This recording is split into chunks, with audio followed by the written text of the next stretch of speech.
Hi, today we're here at Copley's Restaurant on Palm Canyon in beautiful Palm Springs, and we're here with the owner and chef, Andrew Copley, and he's going to cook some amazing dish for us today.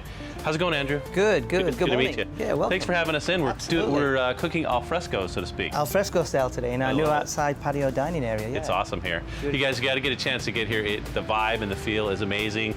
Beautiful mountains in the background. It's just a place you have to see when you get a chance. So what are we cooking today? All right, what I thought I'd do is I'd show you a real simple dish for summer. Okay. It's a great dish because it contains protein, not a lot of vegetables, not a lot of starch. We're going with a salad, so it's got a lot more of a health, side to it. I noticed you have a little bit of an accent. Where are you from originally? Originally from the north of England. Okay. Yeah, originally from Yorkshire, born and raised there. Emigrated to Australia for 9 years. Wow. My wife's American, moved to Hawaii and relocated and bought this property about 8 years ago. It's gorgeous. Thank you. You loving it here? Oh, yeah. Well, thanks for having us. Absolutely. Okay. Well, okay, so today what I'm going to do, like I say, we're going to do a little bit of a health side dish. We're going to start with a beef fillet, which is the kind of most tenderest cut of the beef. If you wanted to use something different, like a New York or a top sirloin, you could, but I always find that if you use like a 4 to 5 ounce piece of beef fillet, on the cholesterol side, it's not too bad. Okay, wonderful. We're using a really interesting salad. I'm going to use some arugula because I want to get the pepper out of the arugula. I've got some Reggiano cheese for salt, a little bit of heat out of the red radish, and I've got some cooked asparagus or shocked or blanched asparagus, which I'm going to show you how to do. Oh, wonderful. On this side, we're going to do lots of different herbs. We've got some parsley, some thyme, basil, and some mint. So it's an interesting combination. Yeah, absolutely. Now, is that a particular kind of mint or basil that you use? Or? I'm using the Thai basil because it has a little bit of a heat. As you see, as I go through the ingredients, we're not actually using a chili. So I'm trying to introduce heat without doing that. Very good. So a subtle heat. It's basically, yeah, subtle heat. A little bit of lemon and lemon juice. Sure. Now I'm using seeded mustard or grain mustard opposed to Dijon because I like the texture of the actual mustard seeds in the dish. Honey for sweetness, and then a little bit of heat from ginger. We've got some fresh root ginger, which I've just grated. And this is the ginger. Love creme it. de la creme. This is a garlic paste, a fresh garlic paste. Oh my gosh, you're going to show us how to make I'm going to show you how to make that first. Okay, great. All right, so all we've done here really is I've taken about 8 ounces of garlic and I've peeled the garlic and discarded all the shells and the top and the tail of the garlic. Now, there's not really a recipe for this, it's just garlic and olive oil. Right. And I've put the actual gas range or your electric range at home on round about a number 2. So mainly they'll run from a 1 to a 6. So a number 2 basically is a very, very low heat. I cover the garlic with olive oil and then I just bring it up to a real low, gentle simmer like this. And the object is not to brown the garlic as much as you can because you don't want this, you want a really nice white paste opposed to a browner paste. Okay. As soon as your garlic's cooked, and all you got to do really is just, kind of grab a clove there and give it a little squeeze and you're ready. And by the way, everybody, it smells wonderful. It smells great. I mean, it's amazing. Yeah, absolutely. We're outside, but wow. And then from here, it's just simply straining your oil and your garlic, and now you're ready to actually start to puree this up. And this pretty much just goes straight into the blender. And it's still warm. And it's still warm. It actually purees and blends better when the actual garlic is still warm. Very good. On, and that's it. That's it. Wow. Now the secret, I made 2 things here. What else did I make? You made the garlic. And I made garlic oil. And the garlic oil as well. Always don't throw the garlic oil away. Not only is he, an amazing chef, he's a genius. We love that.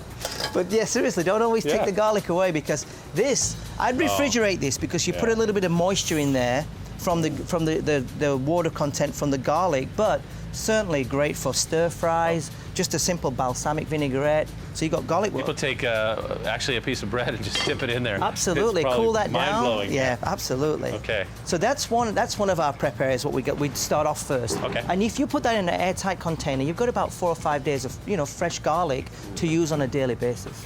And it's also a little bit weaker, so it's not as strong. It doesn't give you that that real aftertaste. All right. Now this side, I always do this when I'm cooking vegetables at home, even if I'm just going to do a dish where I'm using hot vegetables. Okay. What I would do is I blanch the vegetables in salted water. Okay. So I throw them in the boiling salted water, and you can see here I have an ice bath. Right. So I'm going to reduce that cooking to 0, and that will retain the color and also keep all the good vitamins in the actual vegetables. So you just stop it right there. Stop it right there. Suspend it in ice. Suspend it in ice. Okay. Drain it off, and you're ready for your salad. However, if I did want to use it hot, I would simply just use a little bit of olive oil, put it in a plastic container, microwave it. Okay. And that way you can keep your stove clean while you're cooking for your friends. It's an easy kind of little chef's tip. And this only goes in there for anything from 20 to 30 seconds. So and it retained the green. It actually, when you put it in the water, it actually became much more green again. Exactly. Well, that's one of the reasons as well. It retains the vitamins, but look at the color. Oh, and it smells. Yeah. I can smell it from here, and it's amazing. Yeah. So that's the really only serious prep we have to do for this dish. Wow, this is great. Good. All right, now we get everything cleaned up, and now you're ready to cook. We're ready to go. Okay. Okay, so the first thing I've done here is I've got my heat on a number 6. So that's hot. That's all the way up on this. Yeah, Okay. exactly. And I've got about 3/4 of a cup of olive oil in here. Okay. Because that's the actual, we're basically going to infuse this oil to make the sauce. Okay. So I'm going to get this to a nice high heat. You can see it start to smoke. Oh, yeah. And then on this side here, I've got my garlic paste, which we just made, and I've got some fresh ginger, which I grated. That's another thing a lot of people don't know, that you really need to grate the ginger opposed to chopping it. It releases more flavor. And it also gets all that strings away, and you're not going to get that in your actual dish. So first thing we'll do is we'll go in with the garlic and the ginger. Okay. And you only need to cook this for about a minute. So it's a really quick. So you got to be ready. You got to be ready to go. There you go. All the way. Look how much garlic. Garlic and ginger and olive oil. Wow. You can't beat that one. Oh, no. You cannot beat this at all. Wow, heaven. So all I'm doing is I'm marrying these, and the reason why I don't need to cook it longer than a minute is because ginger cooks very quickly, number one. And remember, we've already cooked the garlic. Yes, so we're just infusing the oil. Now as that goes around, pass me over the herbs Okay. and the lemon. Very good. Now, I'm coming up to about, I don't know, 40 seconds or so here. You can see I'm not actually browning this at all. It's just keeping it a nice neutral color, but it is releasing all the natural flavors of the ginger and the garlic. So from here, I'm going to turn it off, so there's no heat now. We're back to 0. Okay. All the fresh. What's in there again, one more time for everybody? We're using Thai basil, Okay. a little bit of mint, Right. tarragon, and fresh thyme. So it's an interesting combination. You'll probably start smelling that mint. Oh, it's amazing. Yeah, I love this one. This is a real neat dish. I really like it. And actually, for the people out there who don't eat beef, this works well with white meat. So a chicken or a pork would go pretty well for the same sauce. All right. Your lemon? My lemon. A little bit of zest goes in here. Now I'm going to save the lemon juice for a little bit later, but what I need to do is just kind of get a little fresh zest. And the secret to this is only do the yellow, don't do the white, otherwise it gets a little bitter. Okay. Good to know. Looking good. And then all I would do then is I already have my lemon juice ready, Okay. but I would generally just chop the lemon in half and use this one. Okay. Very good. All right, so that works. Now remember, this is not on a heat. No, not at so all. we can just discard that for 1 second. And then if you wouldn't mind passing me the mustard, Sure. The mustard. the honey as well. The honey. Okay. Very good. And I'm going to take that lemon juice. Very good. So let's start with this grain mustard. Okay. You want to put that in for me? I can help you. Here's a That lemon all juice. goes in, a little bit of lemon juice for our acidity, and then the clove honey, yeah. Okay, and you want to probably use your spatula with that, huh? Yeah, it's gonna come out slow. Just give it a little sweetness, huh?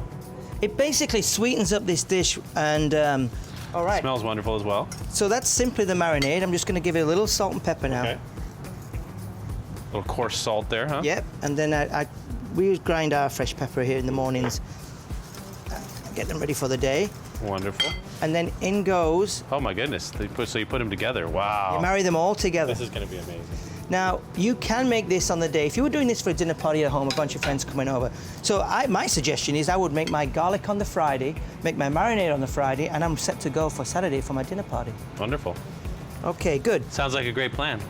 So, now, the other thing, what I want to do now is I'm going to put a little bit of this marinade over that beef tenderloin. Okay. What I don't want to do is pick the beef tenderloin up and put it in here. Okay. Because I want to use this sauce as an accompaniment later. So you don't want raw meat in your sauce.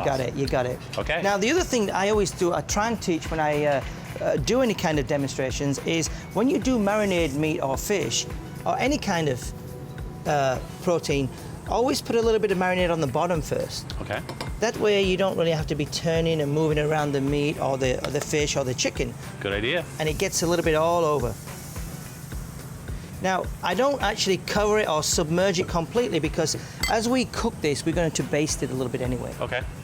And there we go, we're ready to go. Wonderful. So you have a pan here. Now, what type of heat do we have? All right, now on this one, well, basically, if I was at home, for the viewers, I'd be getting my oven to about 375. Okay. We're fortunate enough that I've put on another 3 or 4 logs in the wood-burning oven, so my temperature's about... What type of wood are you using today?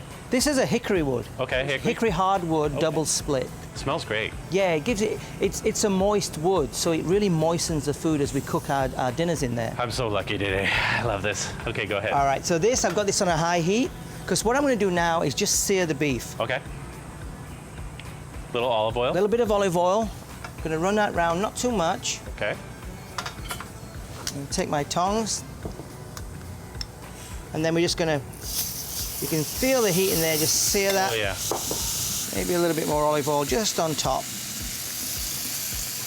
So you don't need that much because remember in the beginning we used about 3/4 of a cup of oil. This smells, I mean, just the searing, it smells incredible. It's releasing all those flavors. All the flavor, the mint comes out predominantly strong and the basil, I love this one, yeah. We're going to flip that over. We're going to do a little bit more of the marinade. This is not fair. This is so good. And then this goes into the oven. Okay, great. So into the wood burning oven it goes. And you found your kind of your sweet spot in there, huh? I've got my sweet spot going. Okay. I'll give that about 5 to 7 minutes and we'll be ready to serve it. And if they're at home, what would you recommend again? Well, on a 5-ounce piece of beef, about 5 to 7 minutes on a 375 oven. Okay, great. And that'll bring it to like a medium rare. Okay. Generally, I wouldn't take it over a medium, personally, Okay, but very good. you may have somebody who has a well done. I know. While that's cooking, then what we can do now is we can get the salad together. Wonderful. We talked about not using actual chilies in the dish, so what I've done is I've tried to add spice in different areas. Now, the way I did that first was by using the ginger. A little bit of ginger gives a little bit of heat. Yes. Arugula has that nice peppery leaf flavor to it, so I'm using arugula there. Okay. I want some saltiness in the dish, and this is how chefs kind of get their ideas and start layering different areas. So saltiness comes a little bit from the cheese. Okay. And again, the red radish has a little bit of heat, and it gives it a nice white color to your salad, and then you've still got those red tips on there. That goes in, and then our blanched asparagus, right. Yeah. And in this case, you've blanched some white and some green, correct? Yeah, I carry white as well in the restaurant, but it's available in the store. It's just a little bit hard to seek out sometimes. But most of the high-end stores around, Southern California usually carry it. Now, all I'm doing here with this salad is I'm using a citrus oil. So I didn't make my own dressing. I just got a good citrus oil. Okay. I think if I used the dressing with this, with all the flavors of the beef, it would overpower. Okay. We wouldn't get the beef sauce flavor, marinade. And all I'm doing now is, a lot of people at home make a simple mistake when they do any dressing is by just simply pouring it directly over the leaves of your salad. When realistically, what you should be doing is going around the bowl.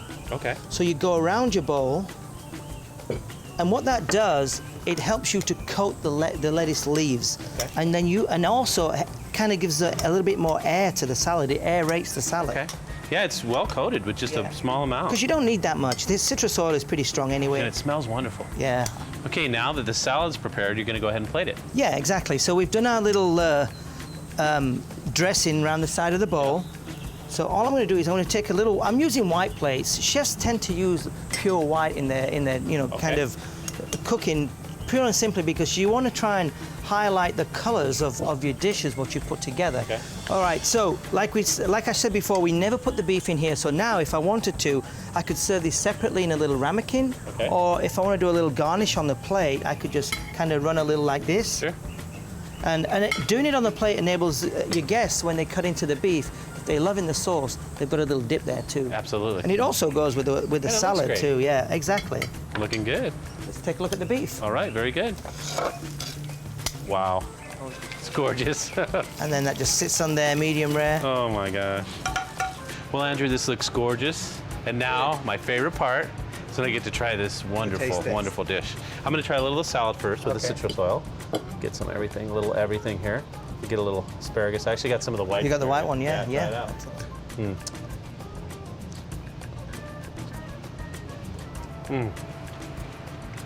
It's light.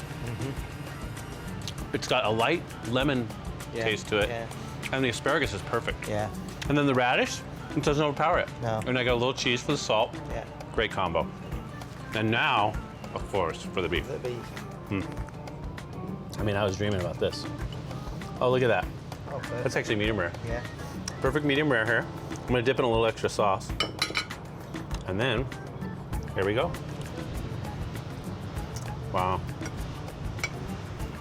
That's probably one of the best combos of sauce. I taste the honey. Yeah.